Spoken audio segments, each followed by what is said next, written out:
As everyone's setting up, just let me know. I'm going to give some remarks up front on the very dangerous weather conditions we're about to confront, and I'll do that in English with a little Spanish, and then I'm going to give remarks up front about this panel that's gathered to address the Zika virus, and we'll do that again in English with some Spanish, and then at that point I have to depart.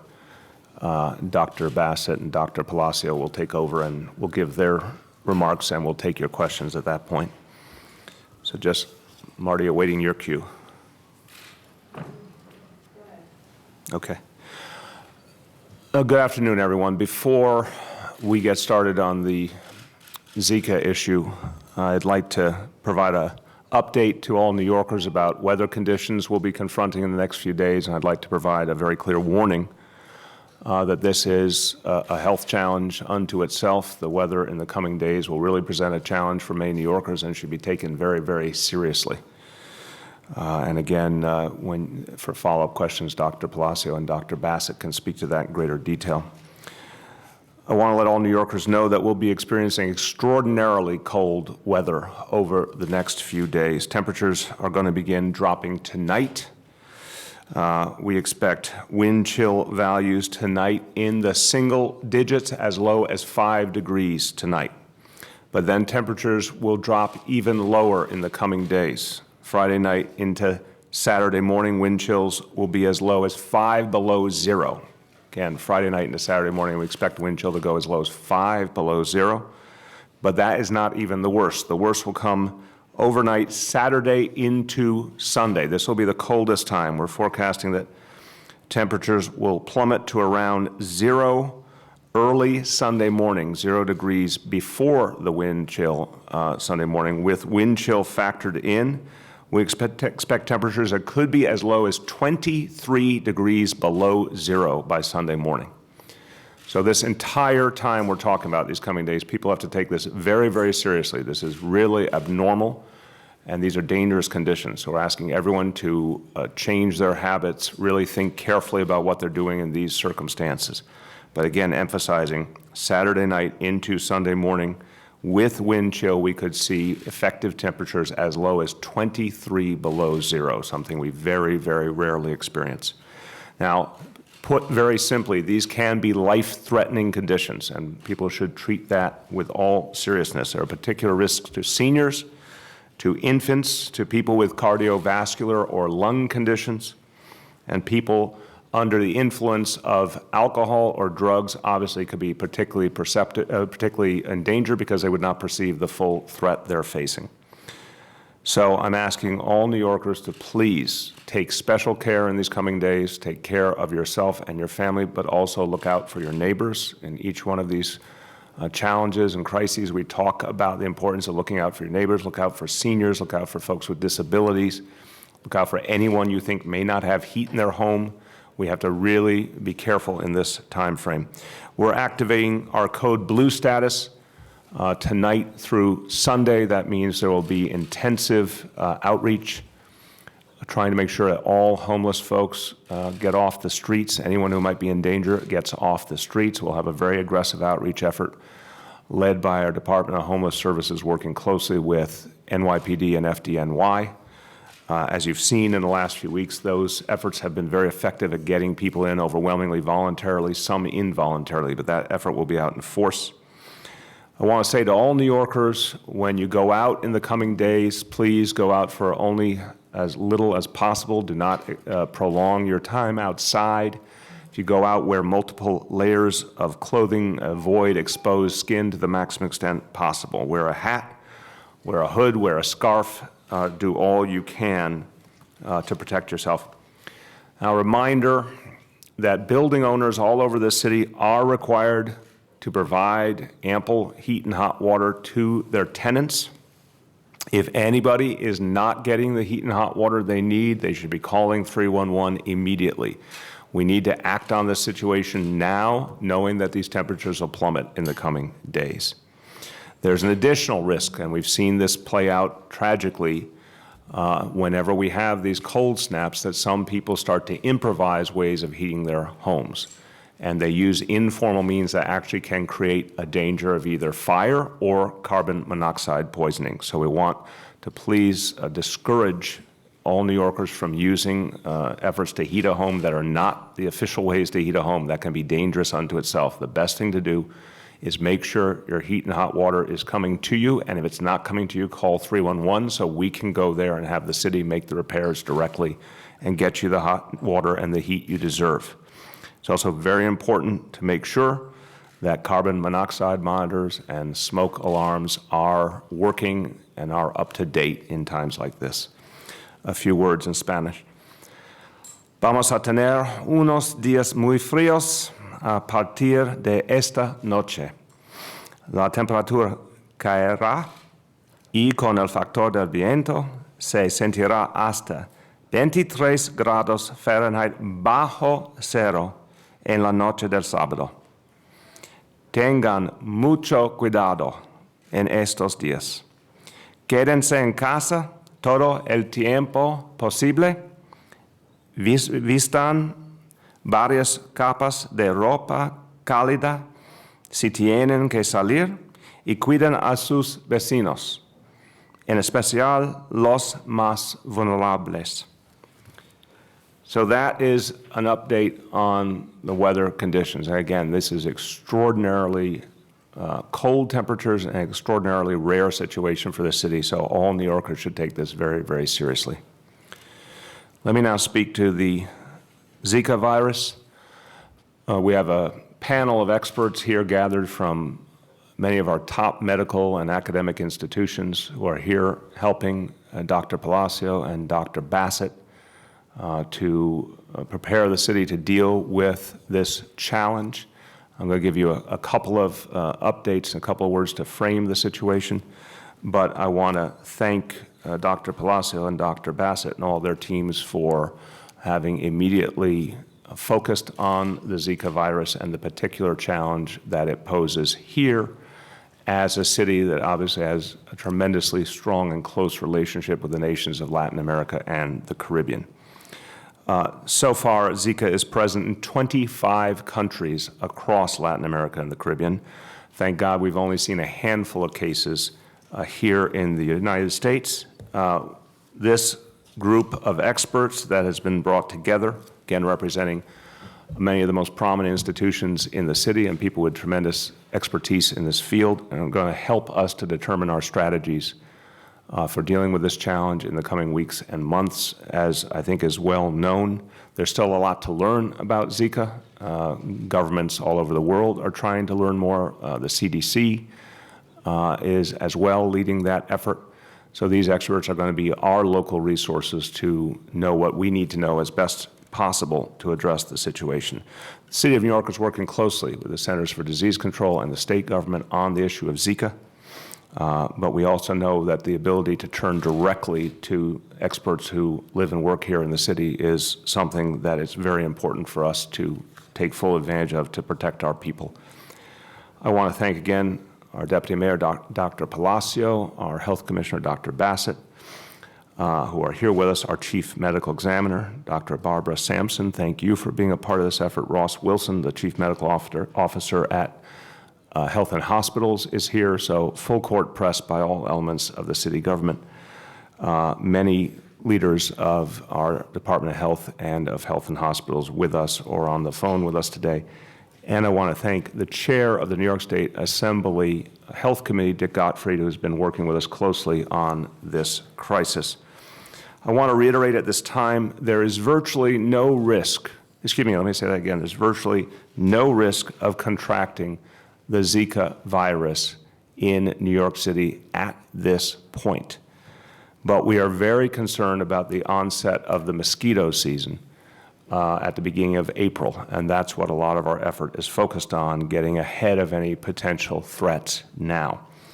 This city has been challenged by health crises before, and ones that required us to learn quickly new approaches. That was true with West Nile, that was true with Ebola, but the city is blessed with, again, such extraordinary resources in terms of the health professionals we can turn to and the long and impressive history of our health department and our public hospital system in terms of dealing with such crises. So we can safely say that we have the most comprehensive response capacity anywhere in the nation. That was clearly on display during the Ebola crisis. And the experts in this room are absolutely essential to that effort. So New Yorkers should rest assured that the finest medical minds and scientific minds are being tapped to help us address the situation and to keep all New Yorkers safe. And we have time before the onset of mosquito season to put measures in place to protect the people of this city. Quickly in Spanish. En este momento, prácticamente no hay riesgo de contraer el virus del Zika en nuestra ciudad. Pero con el virus propagándose por América Latina, debemos estar preparados. Hoy hemos reunido a expertos para que nos aconsejen sobre cómo combatir el virus del Zika. Contamos con los mejores expertos de salud y confío en que estaremos listos para enfrentar este virus si llegará a ser necesario. With that, again, I want to thank everyone here, and I want to turn to Dr. Bassett. Forgive me, I have to go on to other matters, but Dr. Bassett will lead the briefing for the media, and Dr. Bassett and Dr. Blasio will be available to answer questions from the media, both on the Zika situation and on the cold weather that we expect in the coming days. Thank you. Thank you, Mr. And over to you, Dr. Bassett. Thank you. Thank you again, Mr. Mayor. So I want to thank again our panel that joined us this afternoon. As the mayor said, we're very lucky in New York City to have some of the leading academic medical centers in the nation, I would argue in the world. We've also had with us a representative of the midwives. We've had obstetricians, pediatricians, adult infectious disease doctors, all with us today to talk particularly about the potential threat that Zika poses for women who are pregnant or who are considering becoming pregnant, who travel to areas where there's ongoing Zika transmission. Before I turn to say a few of the headlines of our discussion this afternoon, I just want to reiterate what the mayor pointed out, that we have no ongoing transmission of Zika in New York City at this time. The risk of getting Zika in New York City is very, very low because, as you know, the weather is not compatible with mosquitoes. And also, we don't have the Aedes aegypti mosquito, which has been the principal vector for Zika around the world, including in the southern United States. We have seen no cases of Zika that have been transmitted here. All the cases that we've seen have been associated with travel. So we want to remind New Yorkers that people should take precautions if they travel to areas where there's ongoing Zika transmission. The list of countries is extensive in Latin America and the Caribbean.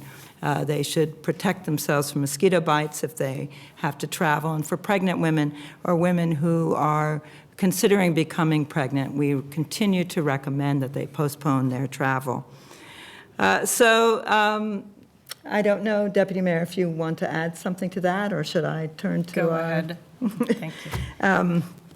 So we have been discussing an area in which there is great concern, mainly because of the observation in Brazil of large numbers of babies who were born with small heads and small brains related presumably to Zika infection. There's a lot we have to learn about the whole relationship between Zika infection and the risk of microcephaly, as it's called. But we wanted to bring together this group to talk about what the best strategies were for both recommending evaluation of women who have traveled to these areas and find they are pregnant or were pregnant when they went there. And we also wanted to talk about the best ways to communicate to those women, to get word out to providers and to the women themselves, and the best way to ensure that we had adequate service levels available to the women of this city. Because, as the mayor noted, we have strong ties to the Caribbean and to Latin America. In New York City, we are an immigrant city, and many people travel back and forth to these areas. So we have identified and discussed with the CDC. We have questions, but we feel we have clear advice that we can give women. We recommend women who return from these areas to have, who are pregnant, to confer with their doctors and have testing done for the Zika virus. And we have a set of algorithms developed by the CDC, which there was broad agreement on among all of the experts here, are a good guide. We remain uncertain of the level of the risks. And we talked a lot with the help of an ethicist joining us about how we convey uncertainty to women at the same time as we give them the most information that we have available. And I want to thank again the panel that's agreed to continue to be available to us, that for participating in a very rich discussion and ensuring that we have the best knowledge available for the women in our city. Thank you, Dr. Bassett. I just wanted to add that what you're seeing here with the help of these experts is our incredible Department of Health and Mental Hygiene really leaning forward to make sure that we're doing everything possible, taking advantage of all of the resources that we have available to be prepared now for the women in our city who travel, for their partners who travel, to make sure that we are doing everything for people here, and also to be leaning forward, looking towards mosquito season, to make sure that we have all of the processes in place. So this is really phase one, which is Women Now, but I also wanted to signal that our department is really doing everything possible, drawing on experts, again, from around the city and around the country. We'll be hearing more about that, but we're also looking very much to mosquito season. As Dr. Bassett said, we are fortunate in that we don't have the specific species of mosquito that's currently the main vector in Latin America, but we do have a cousin. We also don't live in very warm climates. That doesn't feel so favorable right now, but in terms of Zika, actually is a favorable element for us. So we remain cautiously optimistic that we're not going to have to deal with local Zika transmission from mosquitoes. But we've all been around long enough to know that Mother Nature may not share our optimism, and we want to be prepared for any curveballs coming our way. So we're going to, our panel today focused mainly on women and pregnancy, but we're going to be also bringing in experts to help us with the issues of mosquito vector control. So we have some time. We have a little time till April, and we're looking forward to having that convening later this month. So with that, I think that's really all I have to say. We are confident that we are giving people the best available advice at this time, that we have the resources of both our state and federal level health departments, and we also have all the people who are here this afternoon who will continue to draw on as we go forward. So this is an evolving situation. All of us have spoken to the fact that there's a lot we have to learn, and we're very grateful that we have so many people to learn with. Thank you, and I'm happy to answer any questions. I have a question. So will there be a public campaign in preparation for mosquito season that is going to be put out there? Anything that you can kind of tell us what it's going to look like or sound like? We are working on a public campaign reminding people about the importance of protecting themselves from mosquito bites. And we are also, as the deputy mayor pointed out, working on building on the existing infrastructure that we have. I'd remind you that we've been dealing with mosquito-borne illnesses in the city for a long time with the West Nile virus. We have a robust and large infrastructure that we are looking at expanding and extending to be ready in the event that we have to look at vector control here, in the event that this cousin mosquito turns out to be infected with the Zika virus. And we look to the media to be our partners in terms of this public campaign because in order to control this particular cousin of mosquitoes, really individuals have a lot that they can do in and around their homes and their apartments in terms of this is a mosquito that breeds in very small containers of water. So you'll be hearing more from us. There's a lot that folks can do to protect themselves, to protect their families, to protect their communities. If nothing else, not just from Zika, but from the tremendous annoyance that getting bitten by mosquitoes all season long can be. Can you clarify the cousin mosquito, is that The Asian tiger mosquito that confirmed that would carry the Zika virus, or? it has been known to carry the Zika virus in other areas. We also know that this particular cousin can carry other similar viruses, and we haven't seen outbreaks here that have happened in warmer climates. So really the exact knowledge of what, it may not be as good at carrying it or transmitting it in this climate as its Aedes aegypti, which is currently the mosquito in Latin America. We have Aedes albopictus. And that's what's needed to this area? The Aedes albopictus, yes. Right. We don't have Aedes aegypti here. Can you give us an idea of what kind of questions you have for the panel of experts here and what information you hope to get from them? Yes, and I want to acknowledge Dr. Varma, who actually facilitated the conversation this afternoon as our Deputy Commissioner who handles infectious diseases and communicable diseases. So we started out talking a lot about the diagnosis of Zika during pregnancy, about the diagnosis of congenital anomalies or an abnormal development in the developing baby during pregnancy, how we can, the best information that we can get for both the mother and for our, as a public health community and a clinical community, getting a better understanding of the natural history of this infection. We also talked about the capacity in the city in terms of offering ultrasound diagnosis to women, maternal fetal expertise in the city. We talked about some of the ethical issues of giving people information which may not be give them a certain answer on whether or not their baby was actually infected or would actually have consequences of that infection. Questions like that. Do you want to add anything, Dr. Varma? No. Dr. Bassett, two questions. When you say women who are thinking about becoming pregnant, what sort of timeline are you looking at? How long does Zika stay in somebody's system? And then the test, is that readily available? Are there enough of them to give to people who may be traveling or just have returned from Latin America or the Caribbean? So the first part of your question, why do we not just focus on women who know they're pregnant? And it's because women who are trying to become pregnant may not know the exact instant that they become pregnant. So they may be pregnant and they didn't realize it, or they may. And so we want women who are trying to be pregnant to also take precautions.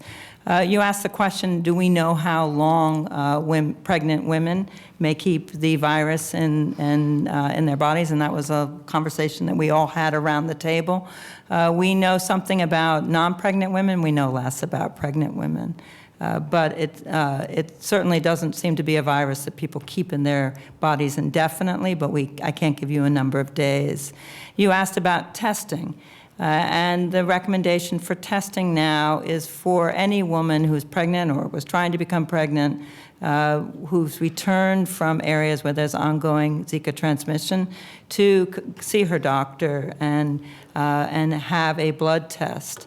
The blood test is currently being done in several centers around the United States, including the New York State Wadsworth Laboratory, with which we work closely, and the CDC's Center for Disease Control. Next week, we expect to be doing the test in our lab here in the public lab, health lab here in New York City.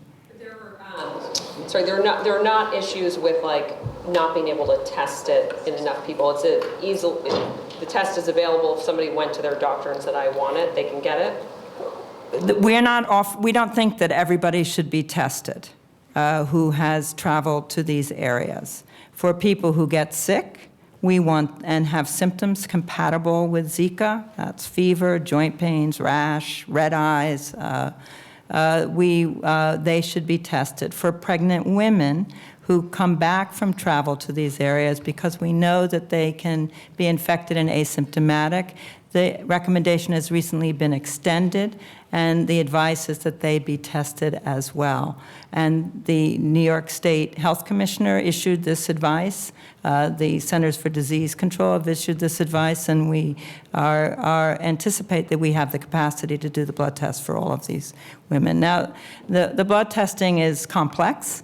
There are multiple types of tests that we have to do, and we are hoping to get most of them here in our public health lab in the coming weeks.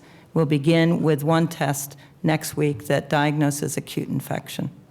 In terms of the amount of time it stays in your system, you were saying you know more about people who are not pregnant, but is it a matter of days or it's months? What can you tell us about how long it stays in the system? Well, it seems to be a matter of days by and large, and meaning about 2 weeks. But we really just don't have much data on pregnant women and Zika infection. I think that what we're all struggling with is the fact that Zika infection, until it underwent this very rapid spread in Latin America and the Caribbean, was considered a fairly benign infection. So we don't know as much about it as we wish we did at this time. You mentioned there in some cases by transmission, not transmitted, but by travel in the city. How many cases have you seen in the city? Sorry, we have seen no cases that were not travel associated. There are 5. Thank you. All of these are people who acquired the virus through a mosquito bite when in an area where there was known Zika transmission. So there's 5 people in New York City that have the Zika virus, is that what you're saying? Or? So Why don't I let the deputy mayor give us a go? Do you mean we're sick have been diagnosed with Zika infection? Yes. Right, 5 people who traveled, acquired Zika infection while they were traveled, and are New York City residents. Can you tell us where they came from, where they were traveling? There's a very long list of countries, and it was in a country with known Zika transmission. I would urge people to continue to look at the list. It keeps the number of countries continues to change.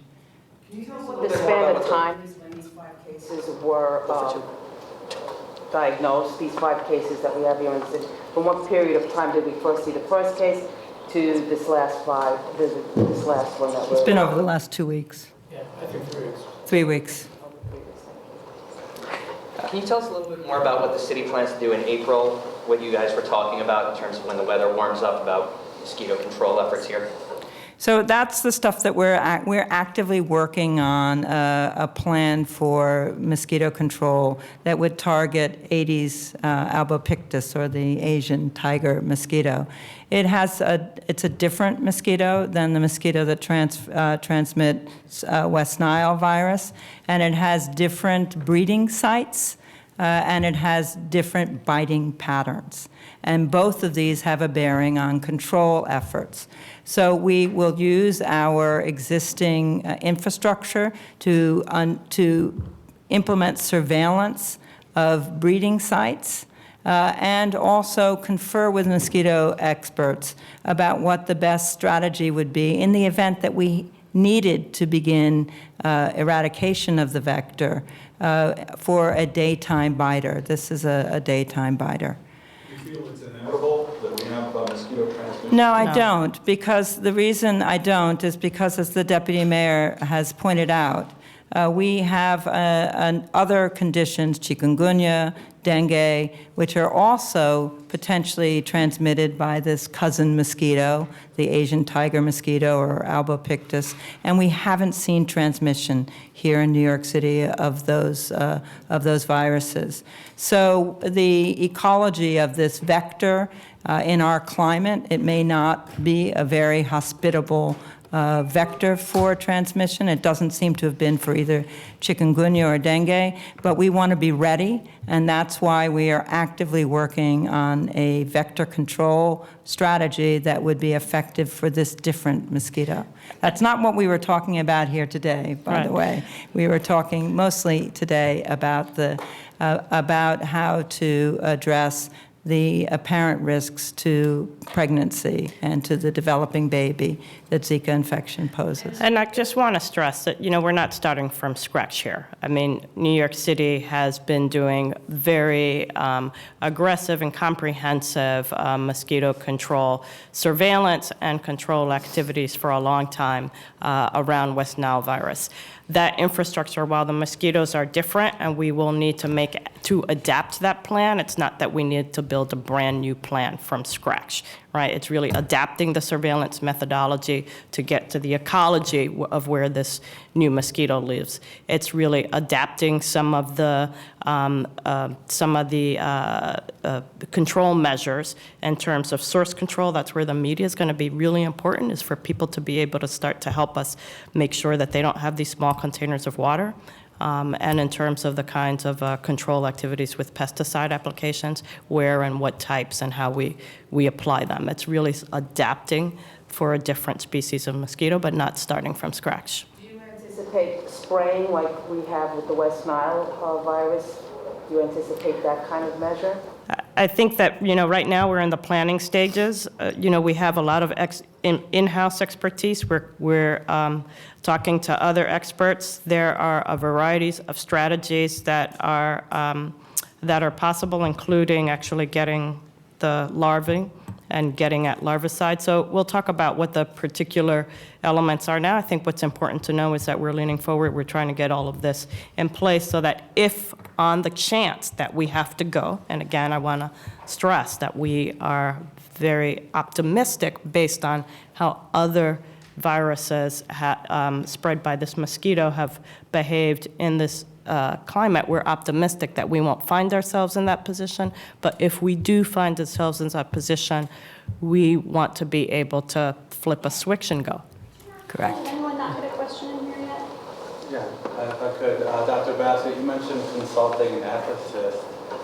What are the concerns around conveying uncertainty? The ethicist is seated here to my left, but let me try. We know, for example, that none of the assessments give 100% diagnosis that a child's brain is not developing correctly and will end up at birth being diagnosed with microcephaly. So we can try and improve on the diagnosis, but we don't have a certain diagnosis. So that's really a matter of how the clinician, the caregiver, whether it's a midwife or a nurse practitioner or an obstetrician, will communicate with the patient. And it's not different than any of the many other prenatal diagnoses, but it's one that we have to be considerate about. Some of the diagnostic procedures carry their own risks. So we need to be able to balance risks. Can I just ask the 5 people that got it somewhere else and that are New York City residents, are they back here in New York, and were you concerned about them infecting somebody else? No, I'm not concerned because there are no mosquitoes out there at the moment. They have the virus themselves, can it be transmitted from one Oh, person?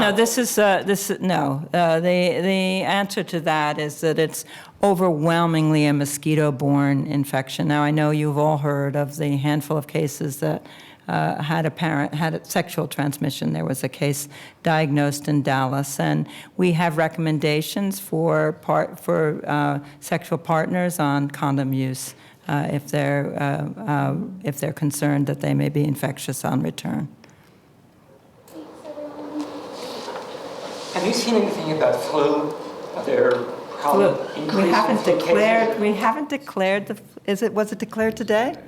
Well, the flu season was declared today, so that's a very good way to take as a final question to remind everybody that this is a virus for which there is a vaccine, and certainly if you haven't had your flu shot yet, you should get your flu vaccine, and flu season has begun. What are you seeing? Are you seeing anything yet in the city? We have been reporting on the increase in influenza circulation, but the person who declares the beginning of the flu season is the state health commissioner. So he looks at the numbers statewide, and he's made the declaration. Thank you all. Thank you all. It happened during this meeting. Oh, okay.